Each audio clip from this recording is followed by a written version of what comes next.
Saya ini termasuk petarung yang selalu dibeli sama pemerintah lain. Pecahnya di belakang tapi tidak ada memar. Dan saya pun masih siap main. Darah keluar nggak bang? Darah tuh nggak ada darah. Kalau disuruh bertanding pun siap ya. Sekarang pun disuruh bertanding siap. One Pride MMA Podcast. Check. Halo Sobat One Pride MMA, selamat datang di One Pride MMA Podcast. Kalau kemarin kita udah ngobrol dengan fighter-veteran yaitu Zuli Silawanto, kali ini ada yang lebih veteran lagi. Bahkan dia adalah pemenang pertama di kelas ringan, tentunya di pertarungan MMA. Siapa sih sosok orang yang saya maksud? Dan inilah langsung aja Bang Linson Simanjuntak. Horas Bang. Horas.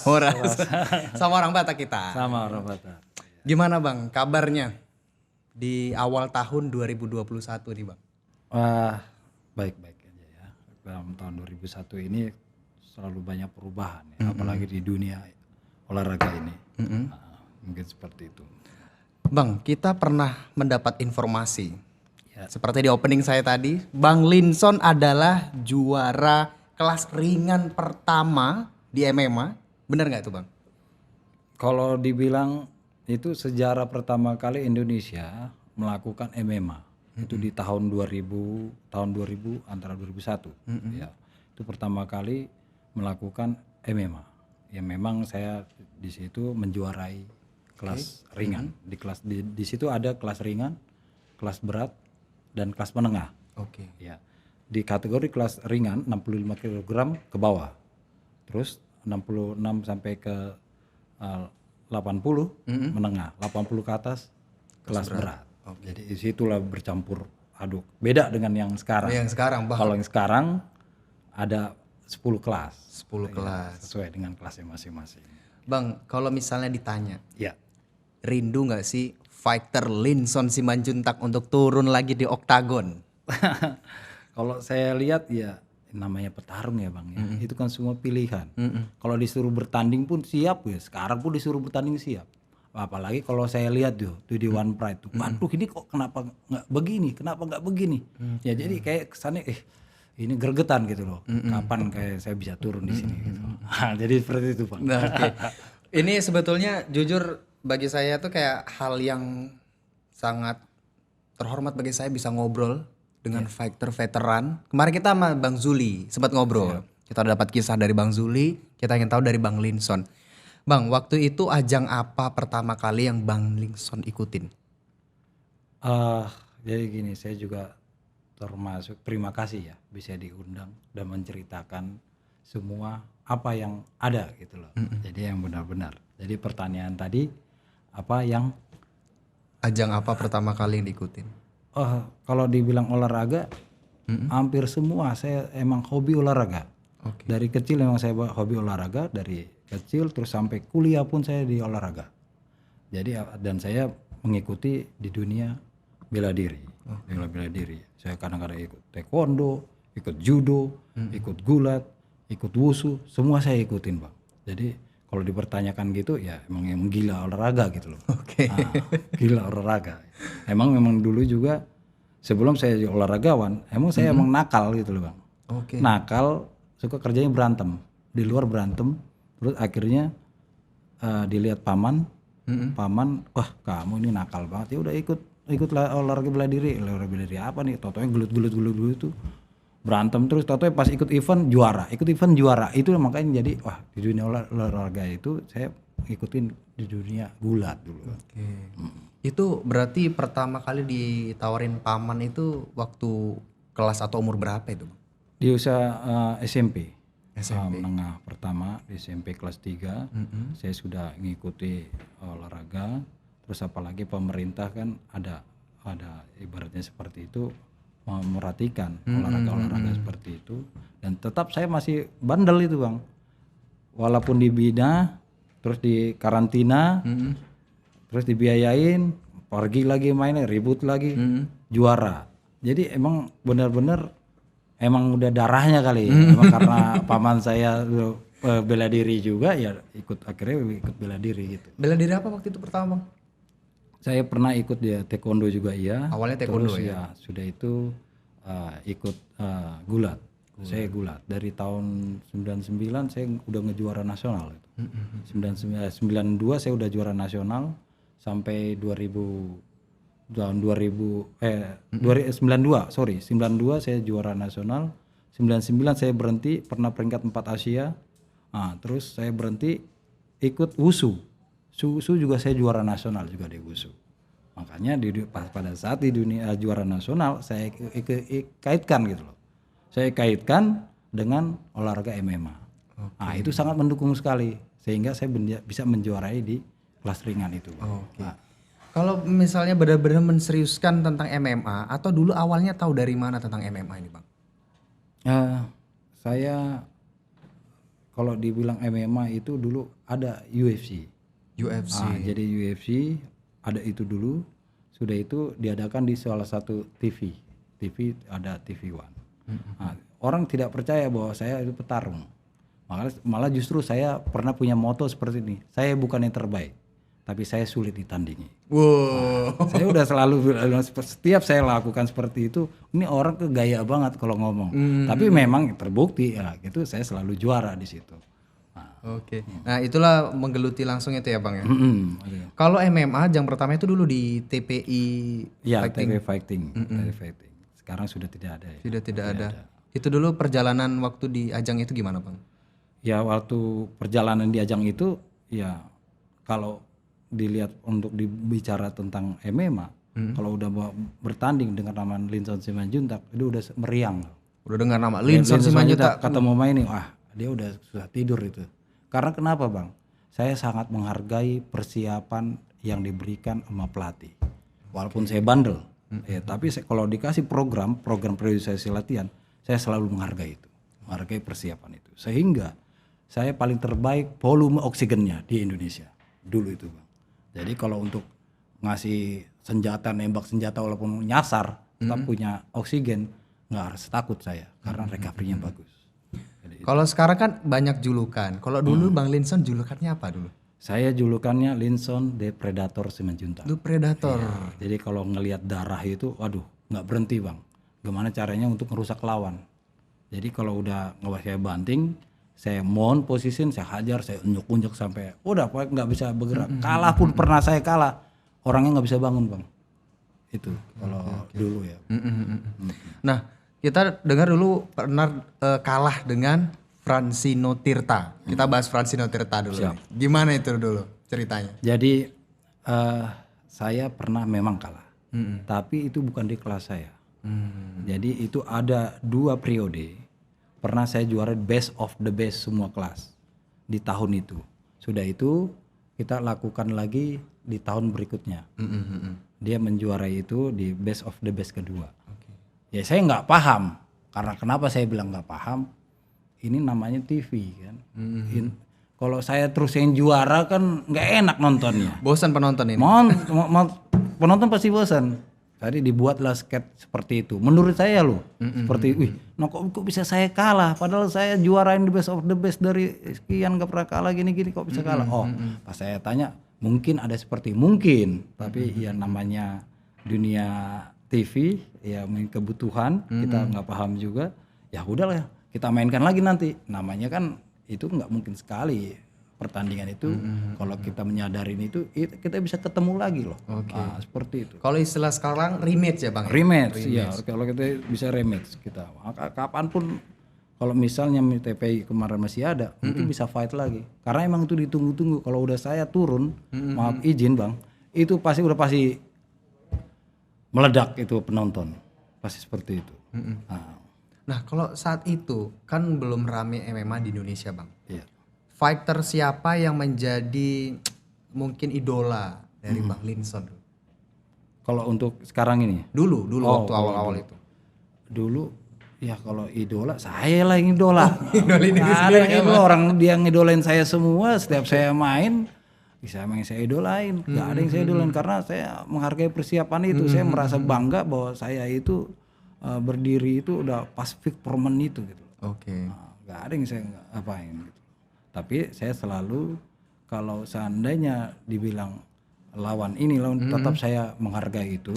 Dan saya harus persiapan dengan baik sehingga pada saat saya bertanding udah tinggal senyum saja. Oke. Nah kemudian kalau zaman dulu Cywornya gimana bang? Versi Cywar Bang Linson waktu dulu. Jadi ada di daerah kalau sudah saya main, maaf izin, itu sampai 3 hari sebelum saya main sudah datang ke Jakarta. Sebelum main? Sebelum main sudah datang ke Jakarta. Mau nonton siapa? Itu nomor Bang Linson. Wah, yang udah sampai SMP pun pernah gitu bang. Kadang-kadang kan nggak boleh masuk ke sana. Kalau di TPI itu selalu dibatasin dan dijaga, tidak boleh bawa senjata, bawa ini. Jadi pas saya tanya-tanya mau nonton Bang Linson gayanya, karena kenapa? Karena kalau saya main selalu pakai topeng. Main selalu pakai Saya topeng? pakai topeng dan ganti-ganti topengnya. Jadi wah menggaya-gaya predator bang dulu. Karena Masih disimpan nggak topeng-topeng itu bang? kalau jubah masih ya. Jubah Kalau masih. topengnya mungkin ada yang ambil, kita nggak tahu. Karena dulu sempat juga, wah mau dong ini, sampai celana juga sampai ada yang mau ambil bang. Fans berat itu Fans bang? berat, ya, mungkin seperti itu. Nah Bang. kemudian bang setelah itu persaingan tentu sangat keras waktu itu di situ ya bang? Siap. Lawan terberat siapa kalau boleh tahu? Ada nggak waktu di TPI itu? TPI paling mungkin ya kalau saya lihat yang paling benar-benar fight itu ya sama Francino. Tapi kalau dibilang sama Johan nggak ada, dia main-main dari awal sampai terakhir saya mendominasi terus. Tapi kalau sama Francino ya terus terang saya emang kalah poin sedikit ya. Oke. Itu mungkin dari setelah seperti apa emang kalah poin sedikit. Nah kalau misalnya dengan Johan Mulia dan sepertinya ya kan Bang Linson sekarang mulai mengungkit-ungkit lagi, bahkan beberapa minggu yang lalu atau bulan yang lalu Bang Linson bikin video tuh. Iya. Cywar. Sebetulnya dulu kekalahan dengan Johan Mulia tuh seperti apa sih bang? Jadi saya kalahnya itu kayak kepleset bang. Jadi merasa kalau misalnya dulu di UNJ saya itu selalu di fightin dengan mau fight tuh 10 orang dengan berbeda bela diri. Jadi saya 10 orang tapi beda-beda 2 menit. Jadi pada saat saya udah biasa dicuk, saya pikir ini sudah biasa saya dilakukan di UNJ. Tapi pada saat saya kepleset saya diamin. Akhirnya saya ngetep, ini ngetep seperti itu. Jadi kayak nggak ngerasa sakit atau ngetep aja gitu loh. Itu karena kepleset saya sama dia. Makanya saya bilang kalau misalnya ada wadah lagi untuk ketemu dengan beliau, kapanpun saya siap. Saya bilang bukan karena kalah dengan strategi, karena sayanya sendiri yang kepleset. Oke. Nah, ada komunikasi nggak sekarang sama Johan Mulia? Belum ada komunikasi, malah saya tunggu komunikasi dari dia. Dia pernah ya dalam salah satu dia mewawancarai, katanya dia pun siap, tapi saya mau tunggu videonya. Siap kan kita tidak tahu, ya. Kalau dibilang siap tuh siap dengan omongan aja. Saya mau tahu videonya dia. Kalau siap kita mainkan kan gitu. Karena saya juga akan persiapan juga. Saya udah lagi persiapan juga gitu loh. Karena nggak bisa di olahraga ini nggak asal ngomong. Kalau asal ngomong itu berarti emosional. Kita harus persiapan. Seperti itu bang. Nah kemudian mungkin saat ini abang kan lagi cywar banget udah nggak mau kalah lah sama fighter-fighter yang sekarang, walaupun udah orang bilangnya udah legend, istirahat aja udah waktu misal gitu kan, ternyata masih ada jiwa ya bang. Masih ada jiwa. Nah kita mau tanya, banyak yang bertanya-tanya, mohon maaf nih bang, cedera mata Bang Linson ini orang bertanya-tanya, seperti apa sih misteri butanya Linson Simanjuntak? Bener atau enggak kalah dari Johan itu waktu itu bang? Jadi begini bang, saya ini termasuk petarung yang selalu dibeli sama pemerintah lain. Jadi Bang Linson, lu mewakilin daerah ini ya, saya kasih uang sekian, udah transfer, siap. Kesini saya bisa punya 5-6 KTP bang. Jadi setiap saya mewakilin daerah, saya selalu ngambil medali karena saya selalu juara. Jadi pada saat saya main di Porda, Keseleo saya bang. Tahun berapa itu bang? Tahun 2006. Sesudah saya main di Jepang, saya masih main Porda, makanya itu salahnya saya. Habis namanya dijanjikan transfer, dikasih uang, seperti itu saya mewakili Porda. Jadi wakil Porda dan Ya terus terang lawannya itu juara PABA dan ikut WUSU. Itu pertandingan WUSU dan bukan pertandingan MMA. Berarti sobat One Pride yang nebak-nebak kalah karena Johan Mulia itu salah. Iya, bukan karena MMA. Memang itulah pilihan, Bang. Dan namanya pilihan ya pastinya ya kita siap. Di mana mau cedera pun seperti apapun kita siap fight. Bukan karena saya kena di MMA. Malah justru di MMA saya nggak maaf izin belum pernah cedera saya di MMA. Belum pernah cedera. Malah cederanya justru di olahraga amatir yang memakai guard, memakai pelindung, semua pakai pelindung. Namanya kita berjalan kaki aja kalau namanya Tuhan sudah lakukan itu dibilang kesleo, ya kesleo. Memang itu dulu saya merasa sombong. Saya sombong karena saya selalu juara. Saya tidak ingat Tuhan. Naluri waktu muda ya. Ya, jadi saya bilang, "Mah, nggak usahlah nonton saya." Karena saya setiap keluar negeri, kemanapun saya bawa orang tua saya untuk mendoakan saya. Itu saya. Dua-duanya dibawa? Enggak, papa saya udah almarhum. Sebelum mama saya almarhum, saya bawa kemana-mana tuh orang tua saya untuk mendoakan. Jadi kalau saya bawa fight, lebih tenangnya saya lihat seperti ini, wah ada mama saya. Ya, jadi saya semangat gitu. Apalagi mama saya langsung berdoa. Pada saat itu, mah nggak usah lah mama ke sana karena dekatnya di pertandingan Porda nih, kelas-kelas Porda. Ya udahlah Amang, ada orang Batak bilangnya Amang. Ya. Udahlah Amang, yang penting kau ibadah lah ya di sana. Nah, kebetulan tempat ibadah di sana tidak susah carinya. Ya udah, akhirnya oke lah siap main. Ternyata saya lupa dengan omongan orang tua sehingga saya cedera di situ. Orang tua juga nggak ikut waktu itu. Nggak ikut, terus saya sombong, merasa hebat terus. Ya udah, selesaikan. Kena mata saya di situ. Kronologinya gimana waktu itu, Bang? Jadi pada saat fight, saya ketemu saya ikut Porda WUSU, itu pakai guard loh. Jadi dia nendang, saya fight atas, mukul petinju, kena pukul sama saya, nendang kena tendang sama saya, banting kena banting sama saya. Giliran dia ngocok sedikit kena kuku kaki. Kuku kaki? Iya, jadi dokter pun bingung dengan saya dengan kejadian itu. Pecahnya itu di belakang, Bang. Ini bola mata. Pecahnya di belakang, bukan di depan. Ya, jadi dokter saya Jakarta dulu kan ada Krakatau Steel. Kok pecahnya di belakang? Padahal benturan di depan keras. Kalau benturan di depan keras, oke, pecahnya di belakang. Ini pecahnya di belakang tapi tidak ada memar. Oh, nggak ada memar? Tidak ada memar. Dan saya pun masih siap main. Darah keluar nggak, Bang? Darah itu nggak ada darah. Jadi nggak ada hitam, nggak ada lebam. Saya siap main. Namanya maaf izin Bang, kalau misalnya kena percikan air aja ke mata aja pasti begini kan kena petarung. Ya, saya masih siap main, itulah jiwa saya dulu petarung dan dokter tidak boleh memainkan lagi. Kalau poin sudah jauh sama saya. Oh, berarti diberhentikan? Diberhentikan dengan dokter, nggak boleh fight. Waduh, akhirnya ke rumah sakit dan rumah sakit juga bingung kok pecahnya di belakang. Padahal pakai pelindung kepala, pakai apa? Aduh, saya nggak ngerti lah. Namanya dunia ini memang ada dunia gelap lah. Kalau dalam tapi ya udahlah, saya tidak pakai dunia itu ya. Saya percaya sama Tuhan dan saya selalu waktu itu jauh dengan Tuhan. Jadi makanya itu saya ingatkan sama teman-teman, sama adik-adik, kalau mau bertanding jangan lupa sama Tuhan. Itu walaupun nakal seperti apa, saya selalu berdoa sama Tuhan. Apapun bentuknya, salah apa gimana benar pun, kalau kita udah serahkan sama Tuhan, kita sudah selalu tenang. Mungkin seperti itu, Bang. Bang, kemudian kalau tadi kan Bang nyebut kena karena kuku kaki gitu ya. Bukannya kalau bertarung itu dicek semua ya, Bang? Iya, memang dicek semua. Tapi kan itu kan ada jempol kaki meluncung seperti ini, Bang.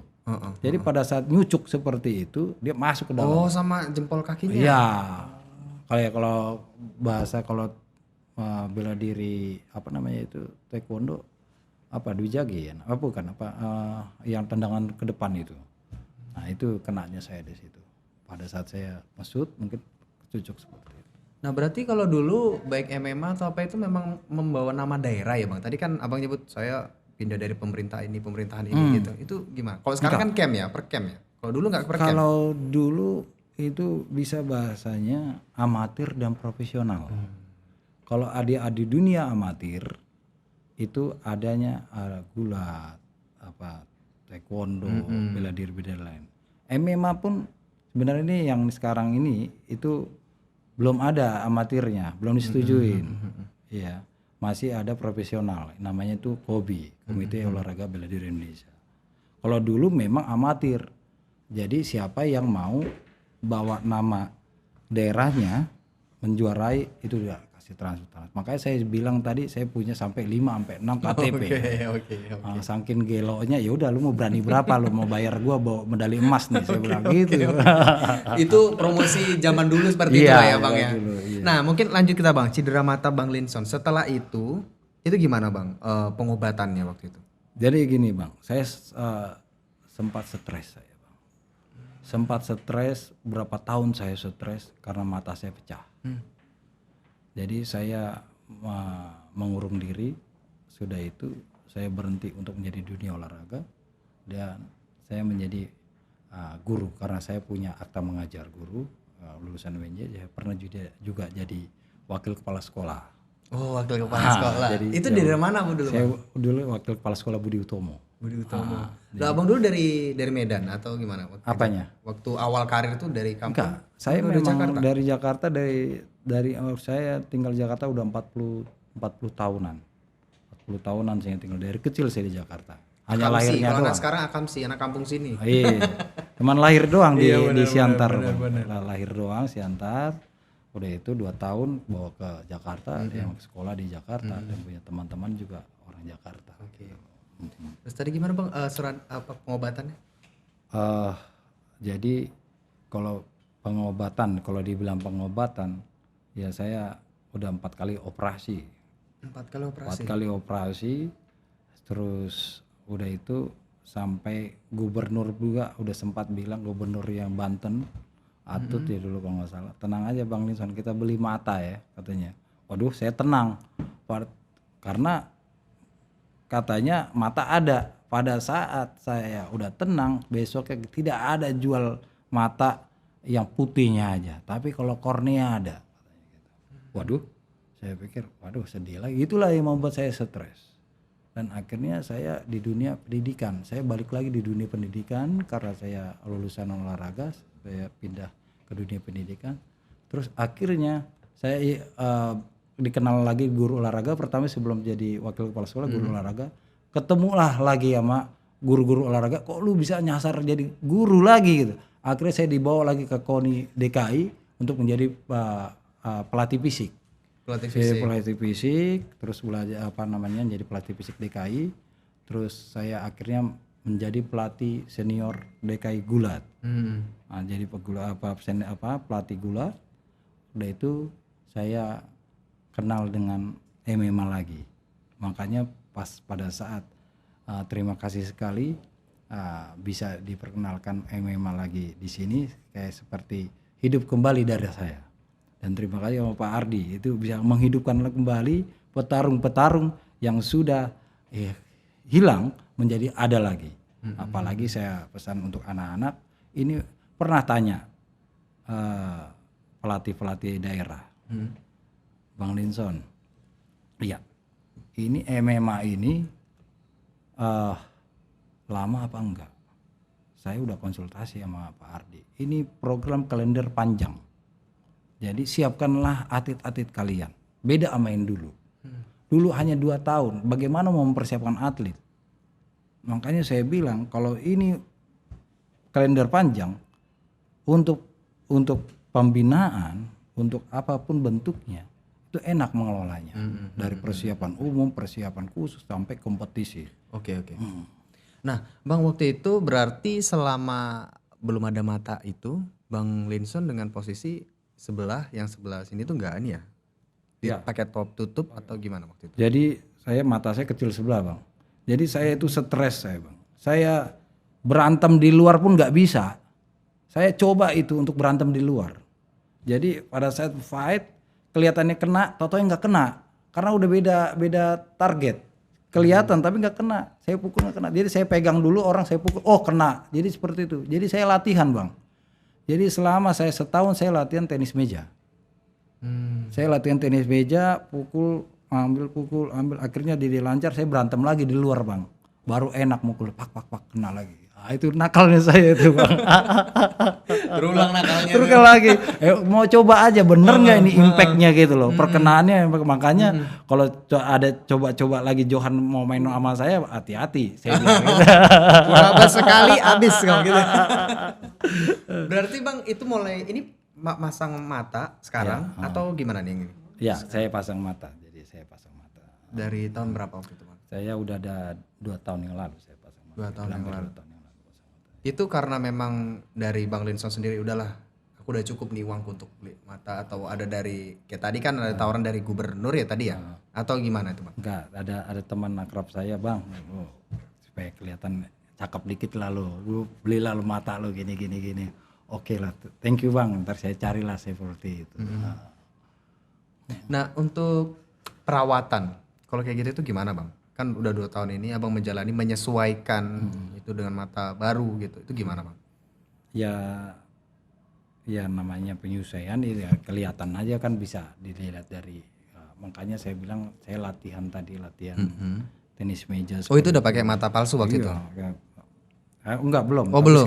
Sekarang udah main basket juga. Saya suka olahraga apa aja saya ikutin bang. Futsal saya ikutin, kan kelihatan tuh passing apa, nangkap apa seperti itu bang. Untuk penyusainnya seperti itu. Nah kalau boleh tanya nih bang, pada saat itu asuransi dari dunia olahraga seperti apa ketika ngalami cedera kayak itu pada masa itu bang? Ketika atletnya ada cedera gitu. Inilah yang harus, mungkin terima kasih ya saya bisa bicara seperti ini. Kalau zamannya dulu kebanyakan proyek thank you. Maksud dalam arti kata selagi lu emas lu dia akan dilindungi terus, dipegang terus. Tapi selagi lu udah selesai hilang seperti itu. Makanya kasihan atlet dulu bang.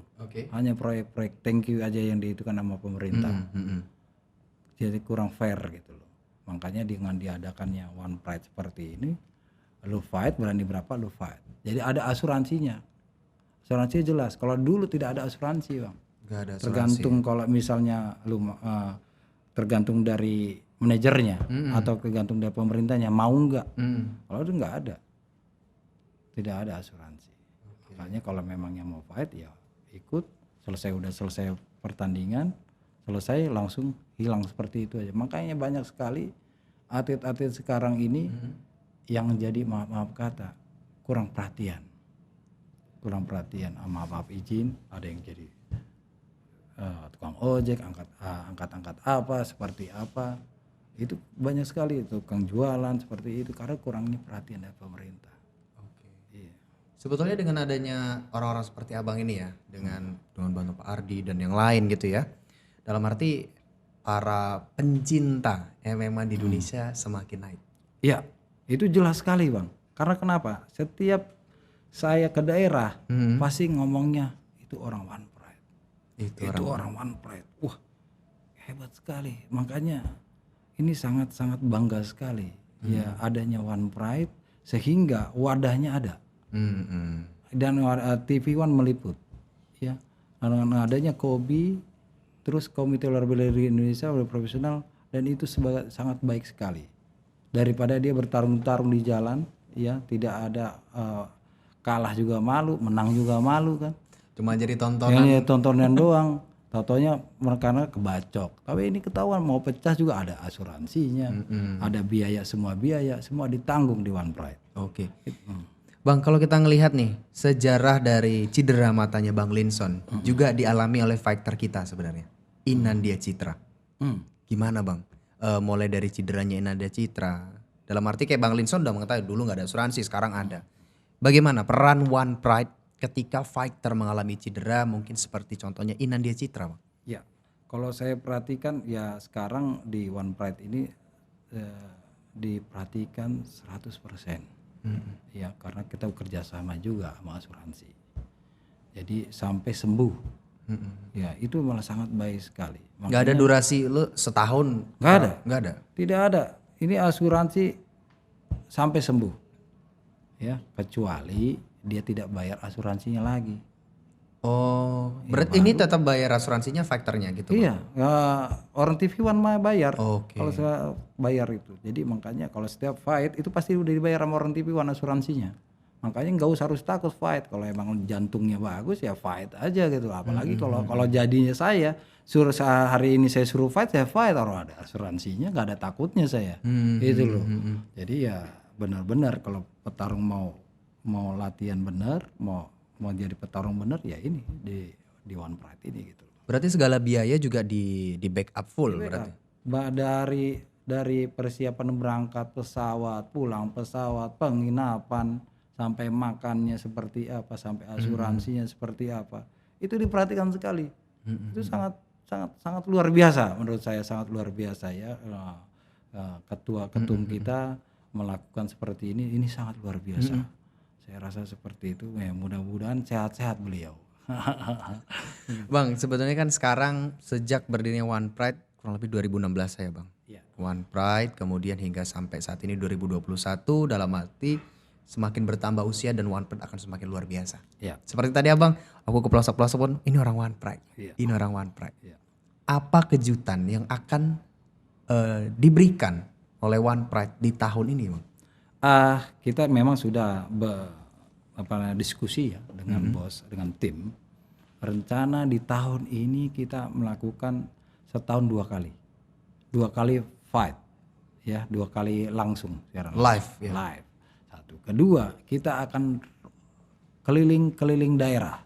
Keliling daerah? Keliling daerah untuk mengadakan One Pride. Itu sangat baik sekali. Jadi nanti ada di Sumatera, ada di Surabaya, ada di Batam, di daerah mana yang mau kerjasama sama kita akan lakukan agar supaya lebih bermasyarakat. Ya. Itu konsepnya audisi atau bukan? Enggak, fight.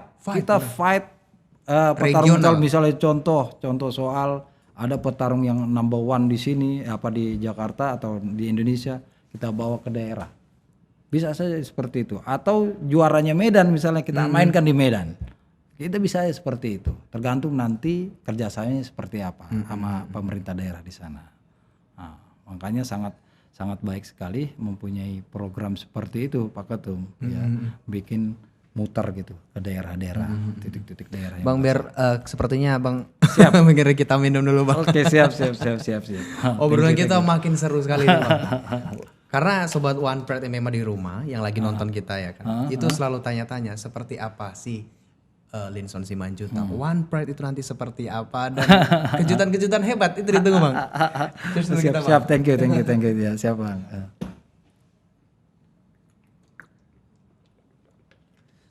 Oke Bang Linson, itu sebetulnya banyak hal yang memang sobat One Pride nggak tahu tentang Linson Simanjuntak. Tadi Abang udah cerita bahwa saya seperti ini dan menjawab misteri butanya Linson Simanjuntak gitu ya. Nah, kemudian Bang, kita kemarin kan ada ngelihat video bahasanya Bang Linson itu mulai memberi cywar ke Johan Mulia gitu ya. Kita mau bahas itu. Kira-kira apa tujuannya dari Bang Linson membuat video itu? Sebenarnya saya nggak ada tujuan bahwa saya supaya terkenal. Saya udah lama terkenal. Tapi saya merasa nih, saya ini petarung. Saya dulu pernah kalah sama dia.